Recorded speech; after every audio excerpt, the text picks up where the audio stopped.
Your protection from deception. This is Truth Frequency Radio. Man down. Yeah, they do what they want, and they rule by force and they're right on the hunt. Man down. They put another in the ground. I got tanks and troops headed to your town. Man down. It ain't a game, it's a shame. It's why I don't play, cause they run the game. Man down. Yeah, they do what they want, and they rule by force and they're right on the hunt. They say that's the way it is, but sick as the kids deserve more than to live in the world like this. I'm pissed. I'm phased in the rage and hop in the flash and the bang grenades. I'm burning alive cause I'm burning inside. I'm a man on fire cause another man died. I'm appalled. Let's just list them all. I'm sure I'll miss a few and a few will applaud. They punch kids, shot kids, taste pregnant ladies, taking babies to land and put cuffs on the hands of veterans and choked the peacemaker. He broke up a fight and then died a little later. They shot men in the back who were under attack.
All right. A little bit of deafening silence there to get you started.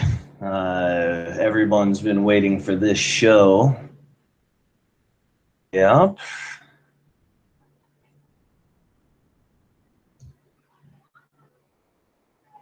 All right. Let's see.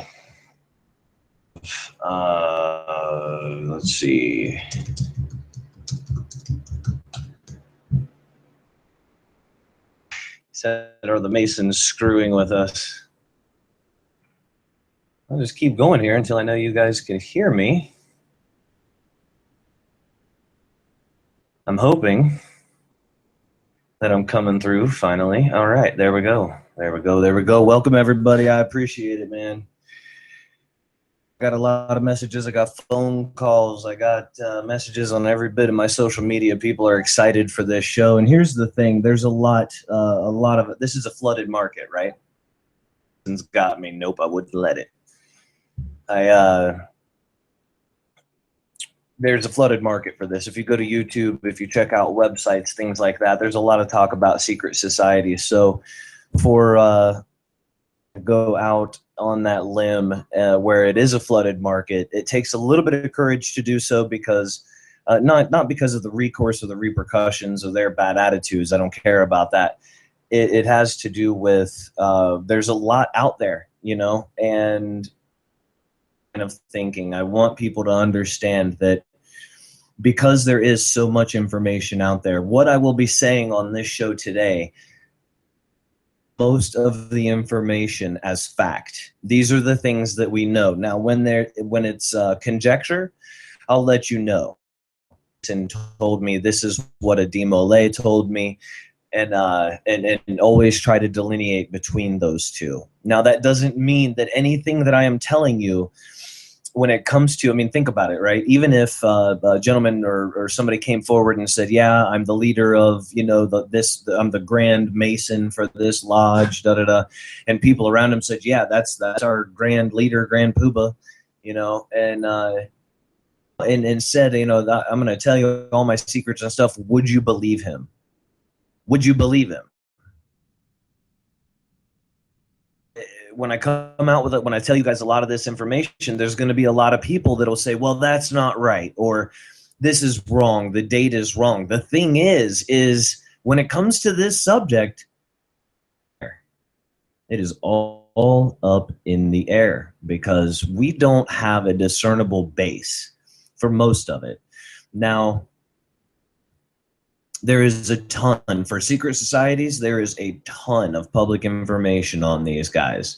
And we already know that there were tons of people that are affiliated with these different organizations. These were notable people in our society and societies overseas. So we're going to go through a lot of information. We're going to go through the reason, the purpose, the purpose for them existing today, the purpose for them existing quite some time ago. And I want to do, like I said before, some 101, because there's a lot of people that are not familiar with these different secret organizations. Some of us are, but we just basically know that they exist. We kind of picture them or view them as nefarious because of their secret, because of them being so secretive. But I want to kind of cut through and just get to the reality of this is where they came from, what their purpose is, and this has been my experience and my discernment concerning them. The first thing I want to do is I want to talk about how these people, this all started from my page. I had really no intentions of doing a show on TFR about secret societies because of the aforementioned, there's a bunch of people doing it. Like, you don't want to beat a dead horse, but the thing that I have not heard are a lot of people that just say, well, this is the historical account. You know, this is what we know for sure, and then tell you what people inside of those meetings, inside of those lodges actually say. There's a lot of speculation, and there's a lot that says, oh, well, they're this and they're that, and da-da-da-da-da-da. Let's hear it from their words. Let's build a different perspective here. It's important to state the purpose of this expose specifically, right? This did start on a social media page where I basically said the Masons and these other secret societies are not your friends. It was then that I had a bunch of Masons and people from secret societies come and jump down my throat. And then they tried to convince people that they were the good guys. And then immediately they tried to diminish my words. They tried to immediately say, oh, you're going to start talking about lizard people and da-da-da-da-da-da-da-da-da. And I said, that's not a tactic that you guys do commonly, is it, by any chance? You know, make a mockery of the conversation to try to get people who would engage in it to discount it immediately. That way there is no honest dialogue. See, these little ploys, they don't work anymore. And most people are seeing through these things. And any of the Masons that are listening, I'm also going to say, and I plan to be fair, whether you're Eastern Star or Daughters of Job or whatever it is, in these organizations. Just like there are, you know, decent cops, but it's those decent cops standing around watching the bad cops beat the crap out of people, which makes them no longer a decent cop. That still has to fill a quota, and that has nothing to do with justice. That has everything to do with generating revenue. Well, it's the same thing if you're in one of these societies. I think there are good people in some of these societies for sure, especially when they go in, and we're going to talk about some of their recruitment processes. There isn't you know, look, I mean, you and I and 10 other people, we can be fantastic people, but if we belong to a group that's running a nefarious agenda and we're propping them up and we're supporting them with membership dues, things like that, then by proxy, we are not good people. Think of this today. Is that I'm sick and tired of these secret society nitwits telling us, no, we're a patriotic organization. No, you're not. No, you are not. And I will not allow you to lie on any social media page that I am in charge of, to misrepresent yourself and be so dishonest to everybody. I'm going to call you out on your lies here today. Very simple terms. I don't want this to get too convoluted. Now, for those of you that are sitting there ready to take notes, I'm going to keep you guys busy. That's for sure. We're going to go through a lot of information. I'll try to include a lot of links. There's going to be names. There's going to be dates, and I'm not going to repeat a whole lot. I'm going to tie a lot of different things together. Let's go through the list, through a small list of some of these societies. And what I want to do is I want to list these societies together. I want you to understand that some of these organizations, these orders that I'm getting ready to mention, are not friendly with one another. Some of them are, some of them are not, and we're going to go through these differences. The Knights Templars, their full name, if you're ready for this in Latin, is Papyres Christi Templic, or Poor Fellow Soldiers of Christ in the Temple of Solomon. They were standing on temple ruins, which is now a mosque today. And because they were there on those temple ruins, they were called Templars. Their official name, though, is the Poor Fellow Soldiers of Christ in the Temple of Solomon. This is going to be important later. Some of the aforementioned that I've already said, it will be a little bit redundant. I apologize. We have Templars, we have Freemasons, we have Sons of Jehovah, Daughters of Job, Brethren, Eastern Star, very important, very important. Templars were also known as the Hospitallers.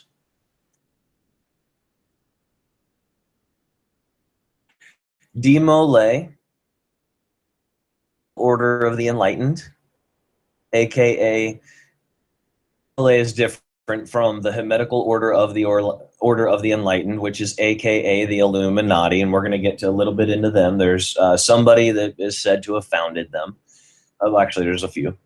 Rosicrucians, which do separate themselves, and they are a little bit different from the rest of these. They do have their own uniqueness. Families. These are families that are not in existence. Papers, they don't have birth certificates, blah, blah, blah, blah, blah, blah, blah. Bred only with one purpose, and that is to protect the Vatican.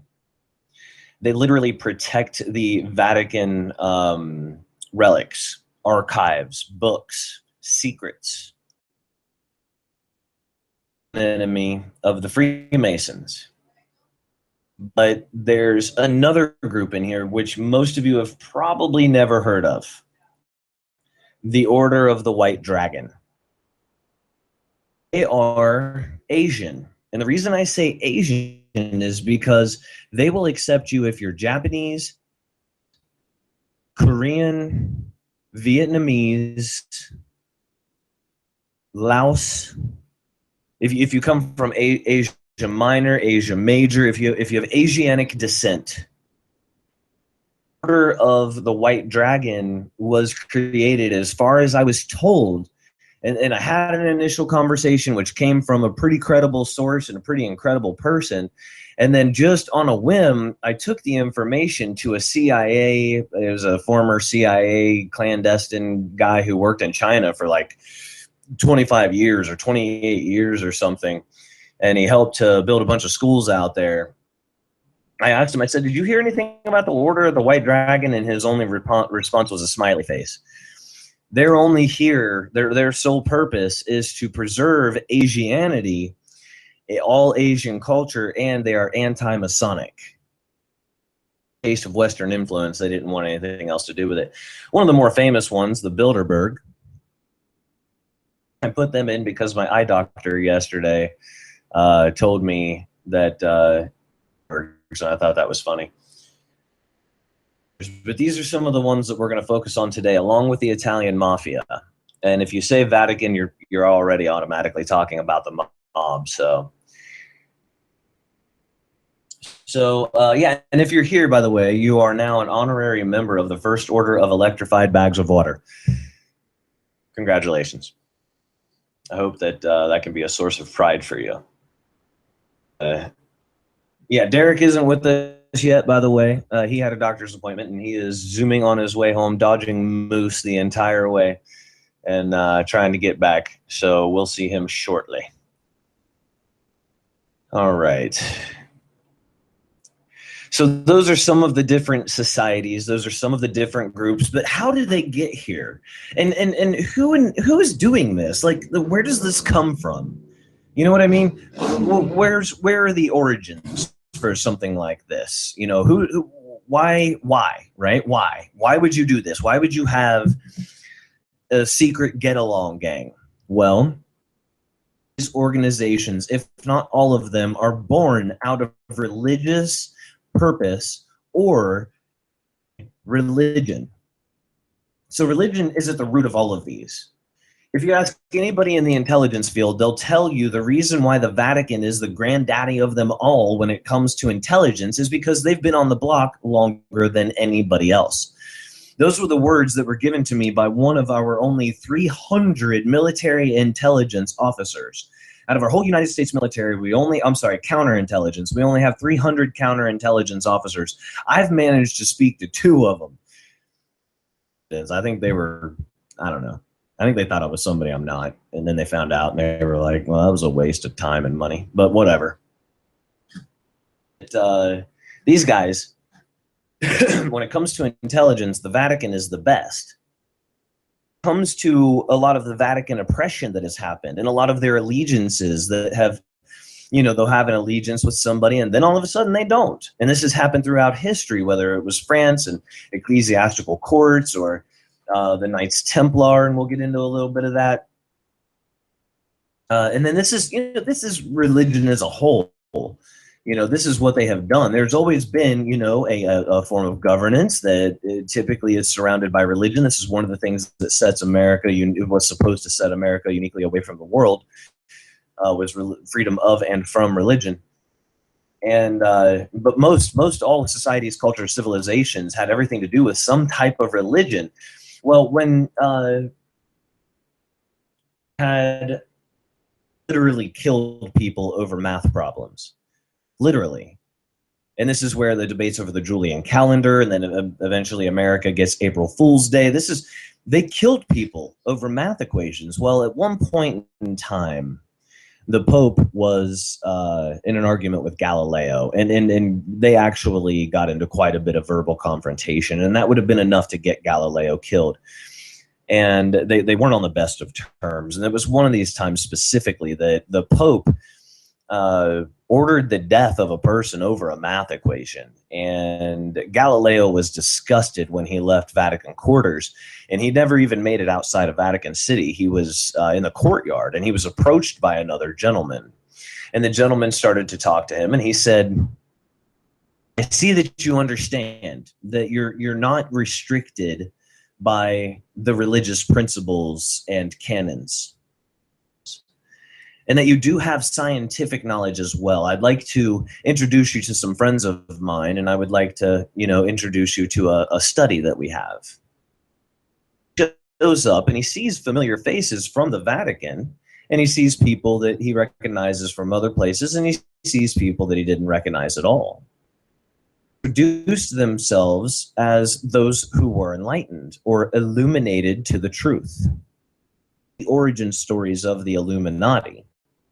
Just one. Another one. But you can see the purpose for that society when the Vatican is lobbing people's heads off over math equations. Some of the people who had a higher level of education that said, you know what, you just kind of understand, you just kind of get it, and we're not going to lob your head off over it. We're actually going to give you access to a lot of ancient writings and teach you, if you want, about some of our beliefs. Now, I don't know that there is any truth to that story. I don't know that there isn't any truth to that story. But that was a story that I heard a very long time ago. And that is, you can see the purpose. You can see the reasoning. Had a lot of power, and they had to do so in secret. There was to be an emergency meeting for these people who considered themselves illuminated to the truth. Emergency meeting because they thought that maybe they had been infiltrated. They needed a way to tell others, but they needed to tell them secretly. devise their own ways of communicating with one another. And now we're talking about this transcends into all of the aforementioned groups. They want to preserve themselves as a safety measure. A secret private language, place in verbal language. It could be a handshake. It can be just a simple gesture from across the room. Clothesline on a clothes. It can be a flag flown a certain way. It can be clothes that are worn a certain way. Specific sentence or a specific paragraph. The hand motions. Davy Crockett was said to have been saved at the Alamo and not killed there because the general Fernando, the general on the Spanish side, was also a Mason. Put his hands up the way that police have us put our hands up now is actually a Masonic. That told Fernando, I think that was his name, told him that, hey, I'm a Mason. Live. Now, I don't know that that's true either. That's also, Masonic folklore, but Masonic folklore ends up playing a pretty important role in things here. So you can see the purpose for these different organizations. Well, if there's a despotic government, if there's some dictator, despotic regime, some totalitarian megalomaniac in office, then yeah, there would be people that would come together and say, look, I don't want to be part of this. Let's create something ourselves. Revolutionaries throughout time have reiterated this, that if you can no longer take part in a system, then you have to create your own. This is how we got black markets. This is how we get, barter and trade. I mean, this is, to some degree, this is common sense. But what place does De Molay, Job, or Freemasons, or Templar Knights, what role do these people have in a present day society? I think that's really important because what we're looking at, Margarino just said Jesse James was also a Mason. I have a list. What's his last name? Horace Mann, who built the arch in St. Louis, Missouri. A big Masonic symbol that represents the in heaven. It's said to be one Masonic interpretation. Pretty important symbol in our nation. It's the symbol that says you're entering the western part of our nation. It's on really important land. It's, where the Mississippians lived. That's pretty much our most ancient culture on this continent. And they were an important people of mound builders, and they had technology that we don't understand. And they had that's a nodal point where the St. Louis Arch is. Significance there. So that's significant to our country. And that person was a Mason. Getting ready to go to break, but before we go, I want to give you guys a little bit of signers of the Declaration of Independence. There were 56 people who were Freemasons, is estimated to be anywhere between 9 to 16%. Signers of the U.S. Constitution, 39.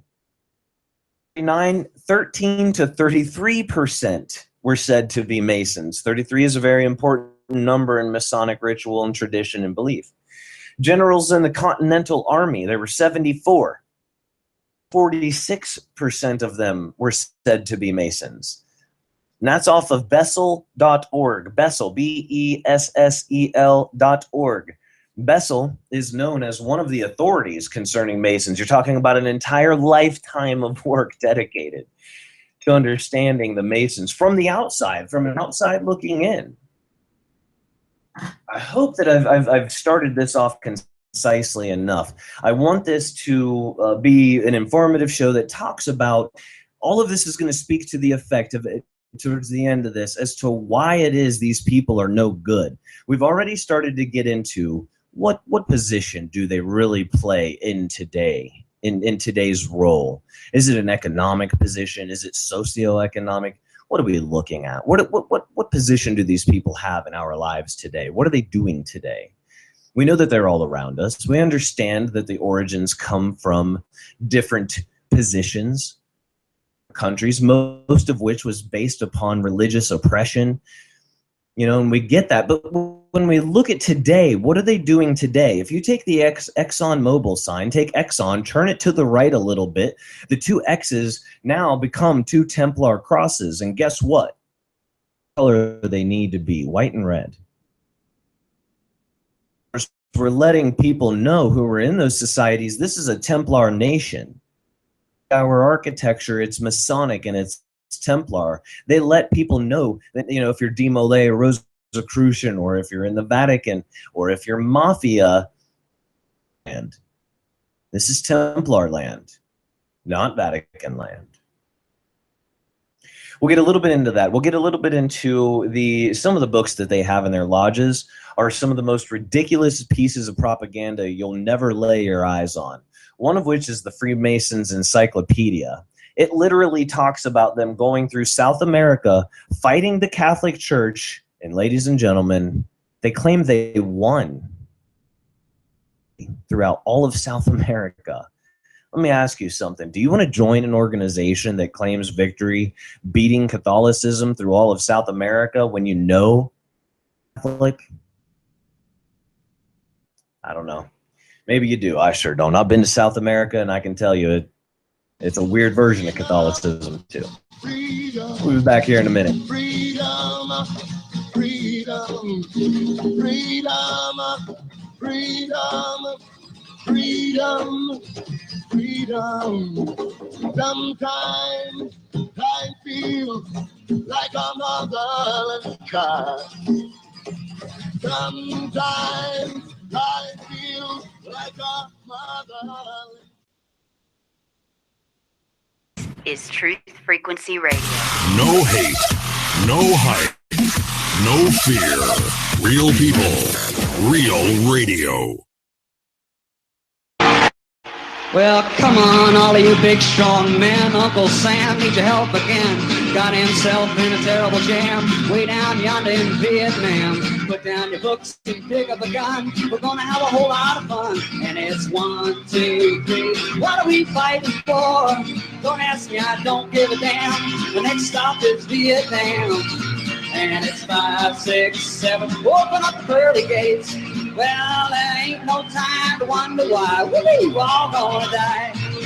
Now come on, Wall Street, don't be slow. Man, this is war, a go-go. There's plenty good money to be made. Supplying the army with the tools of the trade. Just so we pray that if they drop the bomb, we're dropping on the Viet Cong. And it's 1, 2, 3. What are we fighting for?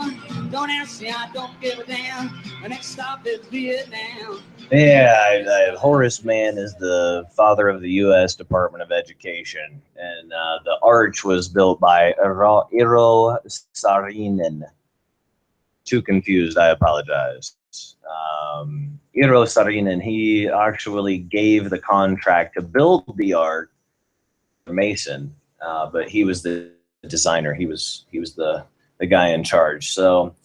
Thank you for helping me there. Yeah, I got him confused. I've been doing a lot of research, and I got my names confused. So appreciate you guys joining us, man. We are on the Anti-Secret Society show. We've already hit a couple of the points as to some of the origins and things like that. I want to read you guys. This is from Job's Daughters International. Daughters was organized and consent obtained from J.B. Fraudenberg, Worshipful Grand Master of the Grand Lodge of Nebraska, Mrs. Anna J. Davis, the Grand Matron of Nebraska, Order of the Eastern Star, and James E. Bednar, the Grand Patron, to work under the following landmarks. 10 landmarks here. You ready for this? To be known as Job's Daughters. Second, membership to be composed of developing girls who believe in God and bear a Masonic relationship. The meeting place to be called a Bethel. Fourth, on the book of Job with special reference to the 42nd chapter, 15th verse. To be taught in 3 epochs, not degrees. The motto: virtue is a quality which highly adorns woman. 7th, the emblem to be the open book of the valley. Pay attention to those references if you want to research stuff later. Remembers, guardians, and visitors to assume a pledge based on honor. Their stuff is, supposedly based on honor, all these groups. 9th, to be a democratic organization, appeal to a supreme authority, members and guardians amendable to the laws. And then last, 10th, in council with constitution and bylaws in conformity with landmarks governing supreme guardians, subordinate guardians, and Bethel members. Sound a little bit strange? Does it sound a little bit like foreign language? You can look at more of it. All you have to do is go to www.jobsdaughtersinternational.org. For secret societies, man, they're not very secretive. They got their stuff all over public pages. This is a link. I'll put this in. This is for DeMolay. For DeMolay here in Ohio. Now listen to this language. Now I guess you can find this by going to god.country.demolay to www.ohiodemolay.org. That's DEMOLAY. It is an organization dedicated to preparing young men to lead successful, happy, and productive lives. Now, I want you to listen to this because this is a big part of my problem right here. Basing its approach on timeless principles and practical hands-on experience, DeMolay opens doors for young men aged 12 to 21 by developing the civic awareness, responsibility, and leadership skills so vitally needed in society today. DeMolay combines a serious mission with a fun approach, blah, blah, blah, blah, blah. 1,000 chapters worldwide. Here's the thing. When they say timeless principles, that's real. When they say they're preaching and teaching civic awareness, personal responsibility, and leadership skills, that's a big part of my problem. It's a big, huge part of my problem. Trust me. Put it all up in a bow, but not yet. They're telling the truth. I don't want to say that they're not telling the truth. They absolutely are. To chick.com. This is a fellow anti-Mason, anti-society person as well. They have a lot of information. I'm not saying I agree with it, but it's a resource. Chick.com, CHICK.com.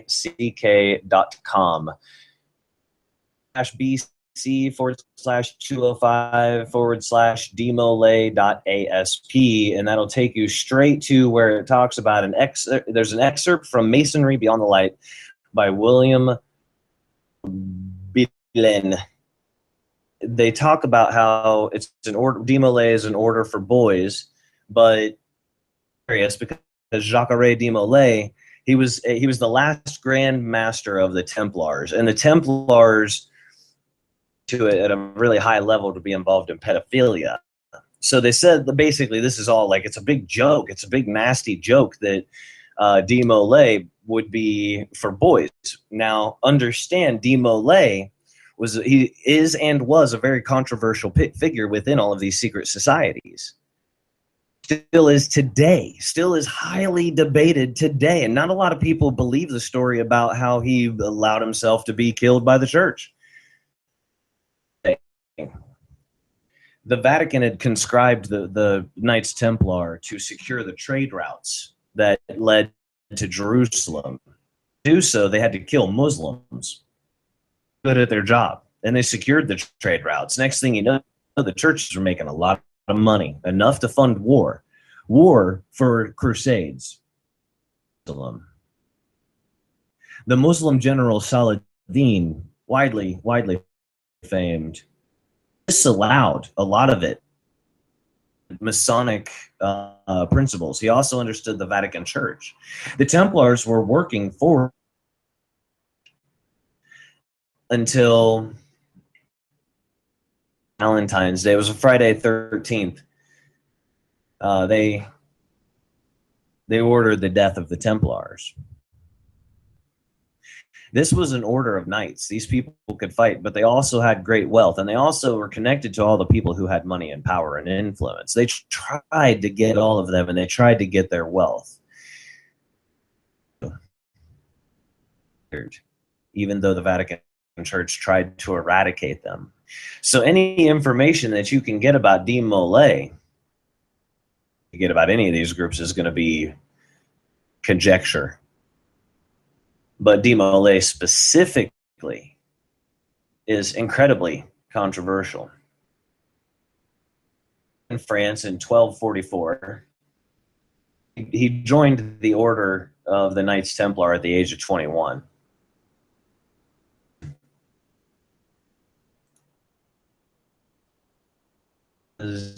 He was an old man. March 18th, 1314 was when he was tried by special court. Sound familiar? As evidence, the court depended on a forged confession allegedly signed by De Molay. Ties in, trust me, and we'll get there. We'll get there together. Now, if you ask when the Knights Templar were started, you'll get all different types of numbers. Go to Google and they'll tell you they were actually started the year 1119. Their site, they'll tell you they didn't start, or one of their sites, I guess, they didn't start until 1128. That they're very public.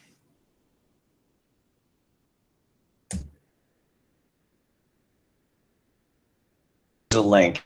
If you go to lauterer.com, LAUTERER.com, you can order all of the Masonic stuff you want and to be a Mason. This is all their stuff. It's authentic. And you can be an usher badge. You can buy them for $8 to $10. 43 BU usher badge, $8.25 to $10.25. Everything. Look at their symbols. Look at all their symbols and all their different patches. Check that stuff out. You go to Catholic.com. There's a section that's called Catholic Answers. And it says, what does the church say about Freemasonry? Right? We read about the daughters of Job. They want women that are trained in Masonic principles. So we know that there's a lot of relation here between these different groups, right? If you look at the ExxonMobil line, as I said, those are Templar crosses. But ExxonMobil couldn't exist along the Masonic architecture that we have in the nation unless those two were friends, right? So now we're starting to learn something. Now we're starting to see that even though one can be, this name, they're still interrelated. Well, now De Molay, its own group that broke off from the Masons and the Templars, but now they all work together. They all have little differences here and there. In opposition to them is the Vatican Church. And if you go to Catholic.com and go to the Catholic Answers section, it says, what is the Catholic Church's official position on Freemasonry? Are Catholics free to become Freemasons? Answer. Freemason is incompatible with the Catholic faith. They tell you immediately. No. The answer is no. Freemasonry teaches a naturalistic religion that espouses indifferentism, that a person can be equally pleasing to God while remaining in any religion. Now, this isn't me. This is the Catholics' information on the Masons. They're telling you that the Masons say you can be any religion. is a parallel religion to Christianity. The New Catholic Encyclopedia states Freemasonry displays all the elements of a religion, and as such, it becomes a rival to the religion of the gospel. It includes temples and altars and prayers and moral code, worship, vestments, feast days, and the promise of reward or punishment in the afterlife, hierarchy, initiation, and burial rites. They're telling you it's dangerous. And then they say Masonry is also a secret society. As if the Vatican had any leg to stand on to say that like, oh, and they're a secret society, watch out.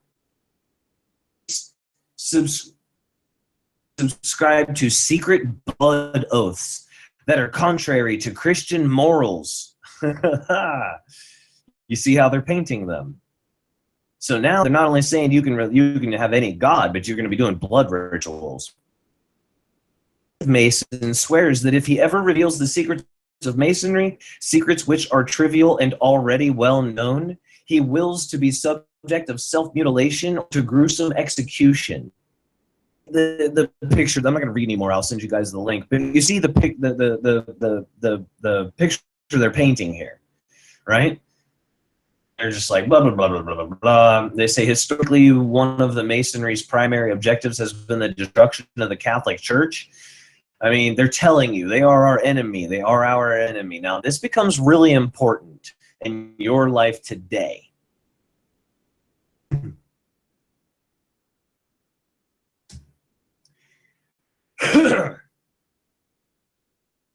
Okay. I don't know if I didn't share this one. Links in there.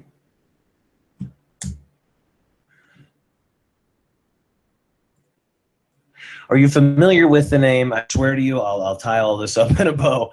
It's going to be a lot of information here for a second, and I'm trying to keep it concise as I can. Until break. Adam Weishaupt. I'm not pronouncing that correctly. There is no way.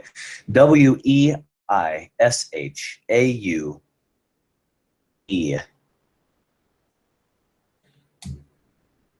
Adam Weishaupt.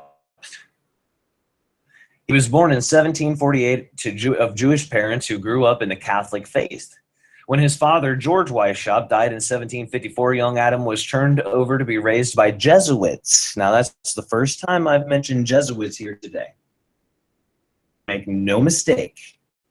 When you're talking about the Vatican, when you're talking about the Mafia, when you're talking about Templars, when you're talking about Masons, Sons of Jehovah, De Molay, of the aforementioned, other than just a couple, end up being the driving force.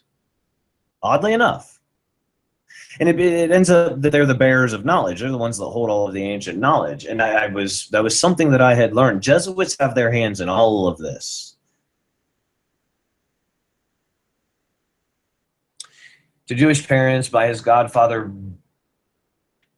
Eichstätt, who was curator of the University of Ingolstadt in Bavaria. He converted to Protestantism when studying law at Ingolstadt. This is Adam Weishaupt. He had also studied classic religion and theology and the Eleusinian and Matherian mysteries. Ithrian of Pythagoras. Now, he got access to those works because he was a member of and knew Jesuits, among others. Much about his childhood or his early life, or even his name itself, and even his name is somewhat surrounded by mystery. The first man. Weiss means to know, and Haupt means leader, which makes Adam Weishaupt's name mean the first man to lead those who know. That sound a little bit like Galileo and those that are illuminated to the truth, illuminated to the knowledge. Graduated from the University of Ingolstadt in 1768 and was made a tutor at Kattischt. 72 was made a professor of law. He was initiated as a Freemason in 1774 in either Hanover or Munich, but found that no one in his order truly understood the occult significance of their ceremonies. Well, hold on. Wait a minute. Hold on. How did he know the significance of those occult ceremonies unless somewhere before 1774, a Jesuit, a Protestant, a Catholic, or a Mason into occult ceremonies? And obviously, now I grew up with family in the occult. Obviously, he had to understand either some of the symbology, the ritualistic practice. He understood something. In the lodge, being a Mason, and he sees that nobody truly understood the significance of the ceremonies. That, ladies and gentlemen, I believe is incredibly telling to his genius. He decided to found his own organization, which he did on the 1st of May, 1776. This organization was known as the Order of Perfectibilists, but became famous as the Ordo Illuminati Bavarensis, or the Illuminati for short. Another Illuminati origin story. Well, there you go. Only 5 people were present at the first meeting of the order, but it grew rapidly, and only a few years later, it had chapter houses all over Germany, Austria, France, Italy, Hungary, and Switzerland. Think about that. Remember when I talked about the necessity for a society? Times, look at Europe. Right? You had people writing about the Dark Ages and the Reformation and all this other stuff, the Reformation. It makes sense that you would have these different societies that start to go in their own directions. The Illuminatists' true goal were shrouded in mystery because of Weishaupt's strong anti-clerical and anti-royalistic views. Some have assumed that the Illuminati were some sort of proto-communistic organization dedicated to bringing about a proletarian revolution. There's a ton of information on this guy. Go to www.bibliothecaedes.net. Bibliotheca Palladians. And I'm going to put the link in there. There you are. Was no joke, man. This guy was no freaking joke.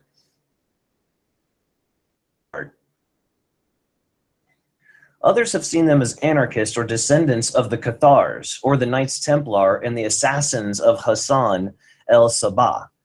The old man on the mountain, that's who el-Sabah was referred to as, with whom the Knights Templar were rumored to be in contact with. Yet others have seen them as satanic agents dedicated to nothing less than the domination of the planet and bringing about the kingdom of Satan on earth. Words, man. Think about that, right? Because if you were thinking that, or if you had heard that, or you had that inclination, you are not alone. And I'm about to give you reasons as to why I have, these are from conversations that I have had with Masons. No, there we go. Why does Freemasonry support public schools? Each year, the California Grand Lodge and its constituent lodges throughout the state proclaim 1 month to be Public Schools Month. A proclamation is routinely delivered by the sitting Grand Master. Read aloud, and I just want to punch somebody in the face that's called Grand Master. You're not a Grand Master. I will beat your ass. You're not a Grand Master of anything. Unless it's Kung Fu, then I will not beat your ass. But like Grand Master under this context, dude, I will smack the taste out of your mouth, dude. Self-pretentious, self-important, self-righteous nitwit. You know, these folks have confused things, right? They've confused their accessibility and ability to read with importance. A book that has ancient knowledge in it, that doesn't make you special. that makes you a guy holding probably a pretty special or nefarious book. That's about it. I mean, your name is still Biff at the end of the day there, or Paco. To encourage lodges to plan a program, publicity supporting public schools in a way that reveals for all to see the depth of Freemasonry's commitment. Well, listen, the public school system in this country is horrible. Our rankings are 17th out of 30 when it comes to reading. And I have a bunch of stats here. I'm not going to read them off. Nobody cares. Everybody knows that our Department of Education, our entire educational system is horrible. Proud. These Masons push education like it's the end all be all. Fantastic. And check this out. They know better. Not as if they're doing this unwittingly. It's not as if they're a bunch of morons like, no, it's great. My kids go to public school. No. That is incorrect. That is absolutely a damn lie. Perfectly, and I'm gonna break it all down. I promise you. This is at easyinarticles.com. EZIN articles.com. Put it all together. All right, let me read a little bit to you here. It's not much, but I want to. So Roman Catholic socialist that also became a priest, and I'm selling him short at that, okay? You would think Roman Catholic socialist that also became a priest and founded the Bilderberg Group after the Holland Hotel meeting. That's pretty big credentials. I haven't even nipped this guy, seriously. And I know a lot about Joseph Redinger. And I still, every time I read something on this guy, and it's like, but we don't know. He's still surrounded in mystery. You can read his accomplishments. He was with the Jesuits, big time with the Jesuits. He had a big time position in some of the most powerful organizations that the earth has ever known. And nobody knows who he is. In the Times, Monday, June 13th, 1960, they announced then that he was known as the Eminence Grise. Grise. Right? You don't get that kind of a title unless you're a bad mammer jammer in accordance to some people. That was the eulogy. And by the way, for our listeners in London, he's in West London, and it says his name right there on the stone. And it's a very unassuming cemetery in West London. You'd never know. And this guy, for large portions of the way that we live today. Pretty crazy stuff. You are surrounded by Masons, Templars, Sons of Jehovah. You have probably met that were working for the Vatican Guards in one way or another, and you just didn't know them out, but you had no idea. Zone Cattolica, right? That was the power behind the Christian Democratic Party, but nobody knew it for years. They walk right around among us. It's almost like the greatest trick the devil ever pulled. Pull all the strings in humanity and walk around among you smiling, and they're the only ones in the crowd that know how they've influenced all of us. And in that respect, ladies and gentlemen, very world, because I start to entertain how much of our lives actually belong to us. And our deaths belong to us? Or did this whole time they belong to someone else? We'll be right back. You think about that. Everyone I know goes away in the end. And you could have it all. My empire of dirt.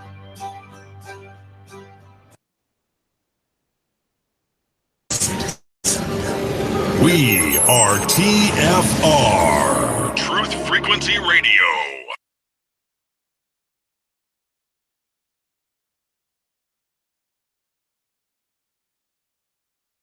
Man down. Yeah, they do what they want, and they rule by force and they're out on the hunt.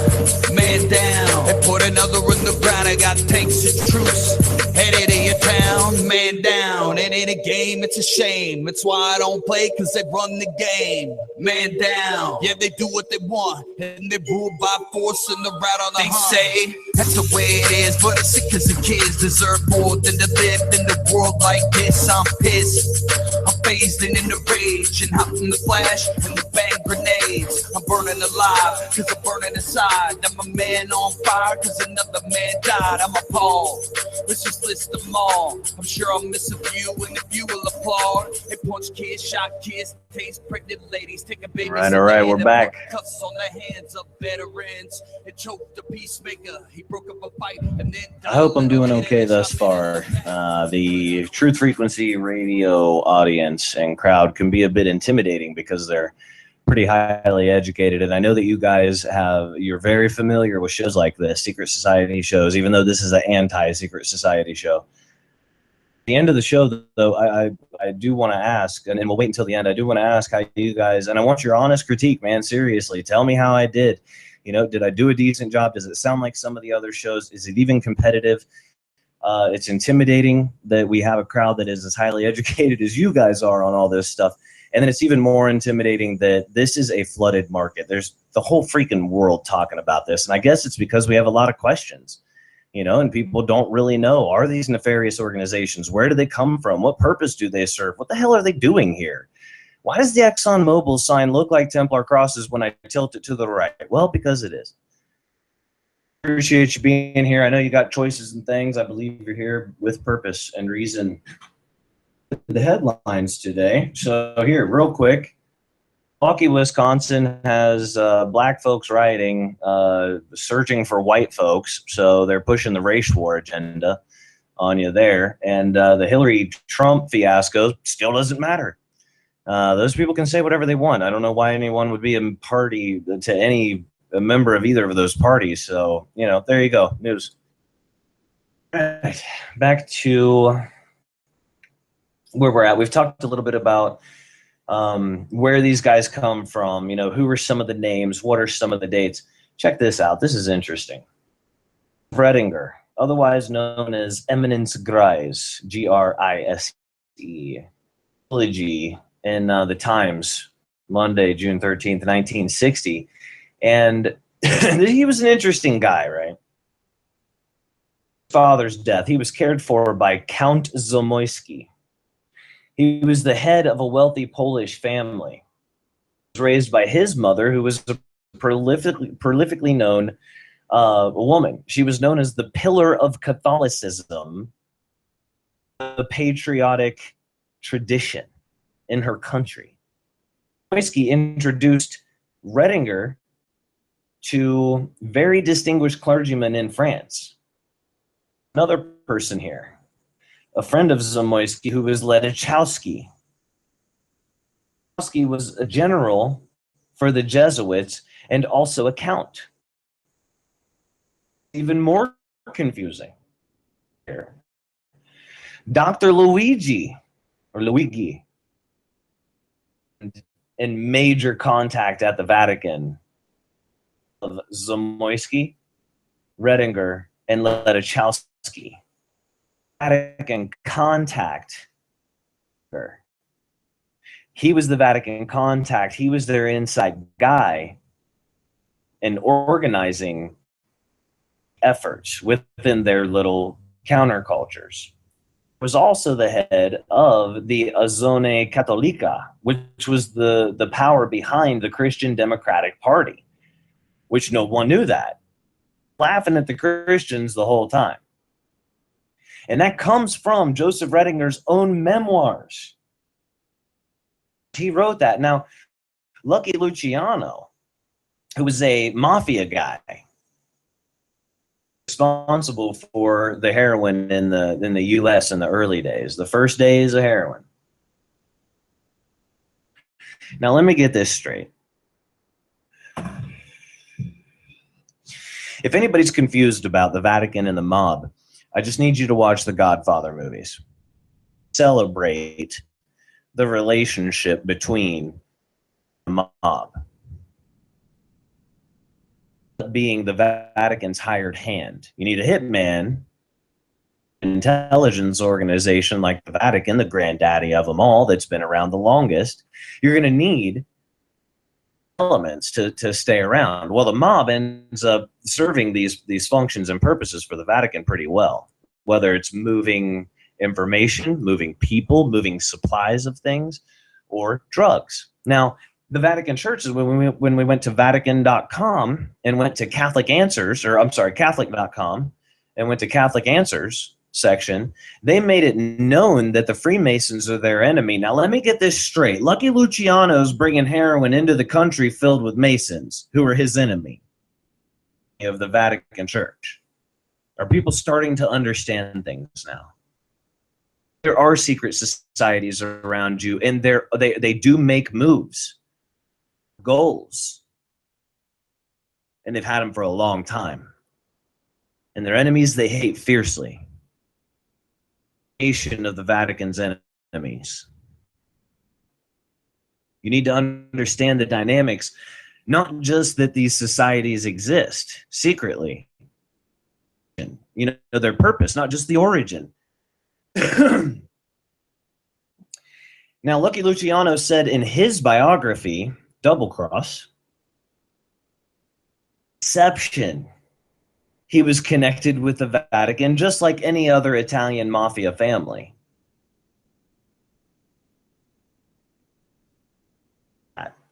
That's how open he could be about it.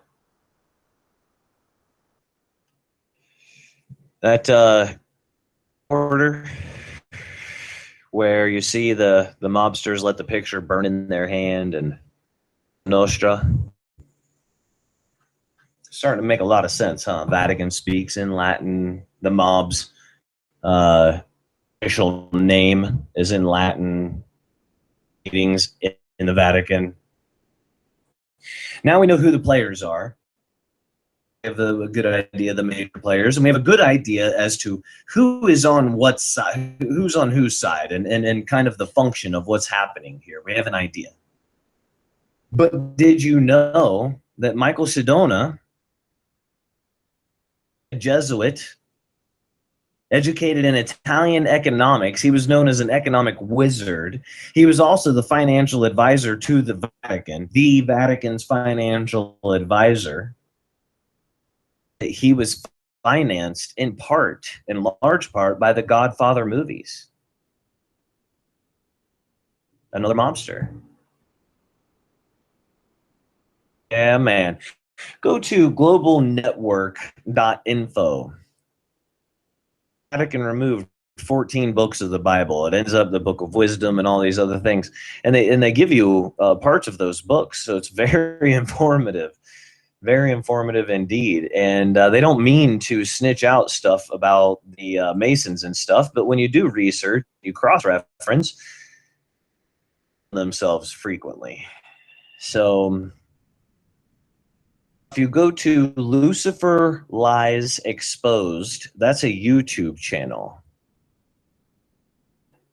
They do a lot of good research there. This is why I wanted to talk to that Yahoo who says Truth Frequency Radio is a bunch of Illuminati Masons that worship Satan or whatever. Because a good part of my resource information for different research comes from Lucifer. You know? So Lucifer Lies Exposed, check that out. Report is actually really good. The Millennium Report, go to http ://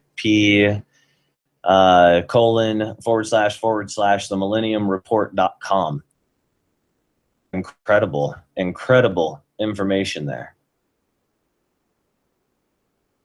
A really addicting link. Yeah, I'm posting links in the chat as I'm going. So if my presentation is a little broken up, it's because I'm multitasking and I'm horrible at it. Right, there's the links. You're going to learn more about Adam Weishaupt there. Quote from a Mason from an interview that I did 2.5, 3 years ago. Becoming a member of any of these orders puts one directly in the soldier's position of possible harm. think about that before I go on with the rest of the quote. Think about what the man just said. Of these orders, you are put directly in a position of possible harm. So if you align yourself, as soon as you do, you are claiming a side and you are somebody's enemy. Think about that. Membership means being placed in an ages-old war, even though the possible severity of this is always glorified and never taken seriously. Those who do not leave the country for higher rights. I said, what do you mean exactly? He said, if you're in one of these orders, if you're in a Masonic order and you're just, you're one of the players that, you show up, you go to the events that you can, you go to the ones that you have to, you pay the dues, but other than that, you're really not trying to excel. You're not trying to move up. You're not trying to get higher epochs or higher degrees. Those folks understand the information they're being given. When the Masons tell them that you're a soldier now, you're on the side of good and all of this, plain, you're in harm's way now. Now, if on Monday you were not a part of the Masons, then on Tuesday you now became an initiate, just created yourself the enemy of very powerful people. Organization. You could be Demolay, you could be whatever. He says, for those who do not leave the country for higher rights. One of these orders, the more you have to travel. So now you go to Germany, you go to Bavaria, you go through certain rites and rituals, and you leave and you come home with a sword the size of your body. All kinds of special engravings and a crest and, symbols and, all these different things and blah, blah, blah. With different, meanings and things. It's traditions, rituals, handshakes, and coded language. And if you decide to involve yourself, especially in the encryptions, electronically now. They have their own servers and they have their own everything electronically. And they'll send you an encryption. If you can decrypt that, if you can get through that cipher quickly, it sends you to another place of communication. So they send you this encryption. Your act of decrypting it, because you have a mind to be able to do so, and you understand the ciphers and you understand how to do this, put it together, then what that does is when you unlock that, now you're on a different line of communication. You're with some of the same people, but now you're also with different people and you've moved up. That's one of the fastest ways to move up, is to show an acumen or show intelligence, skills geared towards being able to communicate in a highly encrypted manner. You will move your way up quickly in these organizations, because being able to peddle information is of paramount importance when you have enemies like the Vatican or enemies like the Knights Templar. They're good at what they do. So you have to be better. Hidden messages, the encryptions, these are all practical applications that really do transcend time. Because if you and I are Masons and there's a cop there that's also a Mason and we want to communicate something to him to get somebody out of our way, we can start our conversation silently, say certain things in front of other people. So many good purposes. Not only, if you think about it, if you're a part of an organization and you want to stay alive, you need to be able to do so with intelligence, with information.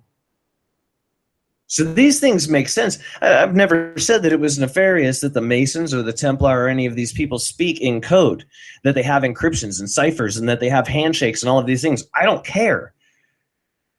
And your rituals and your ceremonies and your handshakes and all that stupid, I really do not care. It doesn't matter to me. None of that stuff matters.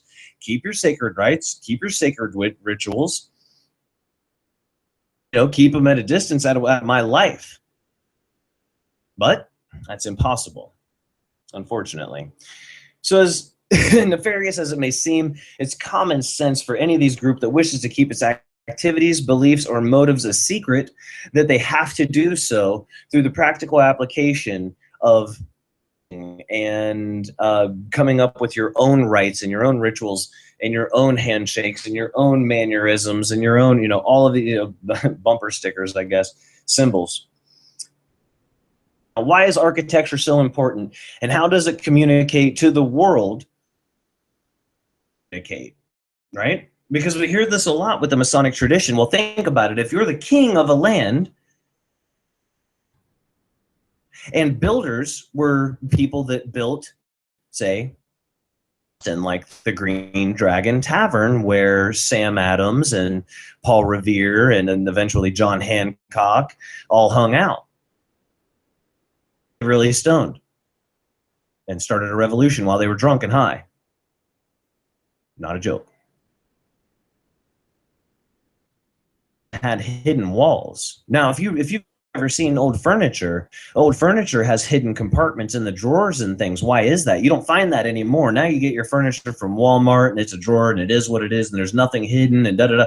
Why was our furniture secretive? Why was English furniture? Why was it secretive? Why was German furniture secretive? Why was the Victorian furniture secretive? Why did we have hidden drawers? Why did we have bars that they could get underneath when the British tried to come and get the warrant that the governor had put out on Sam Adams? He was out. Why? That's a way to stay free. If you can hide information in a drawer, or you can hide a person away from the tyrannical authorities, a chance to preserve freedom. If you take that away with OSHA, and I want you to consider this because maybe no one has ever told you this before. The reason that the Masons are so keen in architecture is because the leaders always need builders. And if the builders have to approve everything through government, the same government that is tyrannical, then you build your own house and build a false wall. That Mason, who is an OSHA certified home inspector, are to the Masonic Lodge first before family, God, or country. Hidden wall, and they're going to bust you out, and they're going to make sure they keep their eyes on you while they fine you and send you to court and wonder why you're not a part of their lodge. It is hard to have a revolution against a bunch of Masons because that's one thing they're damn good at, if not the best. Translates. You see how that goes over. If you have every single person in the union, in the trade, whether it's the carpenters union, whether it's the electricians union, if you've approached all of them and have made as many of them Templar as you possibly can, or Demolay, everything certificated through the government, you just control over everything. You can't build anything without the Masons knowing it. And if you try to build something, they're a home inspector who is trained to see those things. Not to mention their allegiances are to the Masonic Lodge and to the Masons first. So communicates. Architecture communicates. It communicates to the world. It lets those people, not you and I, but the people in the societies know. So if in the earlier days, someone from the Vatican were to come over here and then they saw a certain type of architecture, they would know that's a madrasa. Muslims live there. Architecture. That's English architecture. That's German architecture. That's Masonic architecture. You see how a culture's architecture something to people just the same as Knights Templar architecture can communicate to people. You just have to have the knowledge.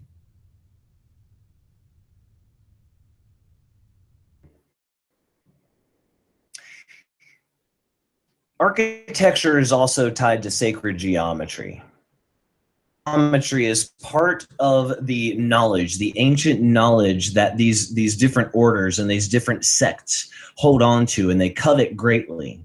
Now, when I've interviewed people in secret societies before, I say, why would you hold on to that? If that can be the betterment for humanity, why would your organization hold on to that? And tell me why it's not nefarious. And their answer is always the same, regardless of the group. And it's very simply stated. And I think it's absolutely freaking moronic. You don't hand the keys of the castle to evil. Of evil men, incredible knowledge to destroy humanity. Well, then I ask you, Masons, of this nation, and what's going on, poisoning our air, water, food, people? What is? What is? Have you redefined it for yourselves? That way you can justify your actions? You're just a joke. You're like a bunch of pansy children. You know, you think yourself important because you're a monkey that stood and called himself a man. And you're weak. You're weak because a lot of you joined the Masons because you saw they were the winning side. They had all of the power, all of the clout, all of the influence. They had the police, the courts, the judges, so they can control every bit of law from its purveyance, symbolism, and its representation. If you become a police officer in the United States, when you are a cadet, about 4 weeks for you to be approached by the Masonic Lodge. Do different is a liar. They are a bold-faced liar. They are lying to you. If you are a police officer in this country, as a cadet, you have been approached by the Masons. Now, the white Masons, some of them still won't approach black people. White Masons bring them into white lodges, like mixed lodges, and then some of them will send them to a black lodge. Racist, inner turmoil crap. I don't care. I'm just telling you how it is. Why would the Masons want the police? Why would they want the judges? Why would they want the lawyers and the attorneys? If you're a bar member, you're a Mason. You're a member of a secret order. You're an initiate. Smart, isn't it? Because once again, their allegiance isn't to that badge. It's not to the police force. Their allegiance, first and foremost, is to the Masonic Lodge. They're going to do their bidding. They call it religion. They call it justice. They call it order. They call it all kinds of things. You don't give the keys of the castle to evil? Really? Well, let's take it another direction. Keys of the castle to evil, and you retain it for yourself. Your organization is comprised of people. Within that organization, you're going to have both good and bad people. Obviously, look around. Doesn't logic beg, or at the very least dictate, that you release the information to everyone? Some of your little Freemason club represented it any better, has it? Where are you, Masons? Where are you? Aren't you the patriots? Freedom that started this nation? Because that you were the driving force behind all of this. Hence, we have an Egyptian obelisk in DC and a pyramid on our currency. Practice Egyptian magic. This is what it looks like to me. And all these guys, they're not the good guys, ladies and gentlemen. They obviously won the day. They won the country, and then look at what they did. They turned into the tyrants they were fighting against. Senate or presidents, the vice, they're all initiates. They're all members of Brethren. Look at the state of our country. They have the highest level of math education, and this is the numbers game they run.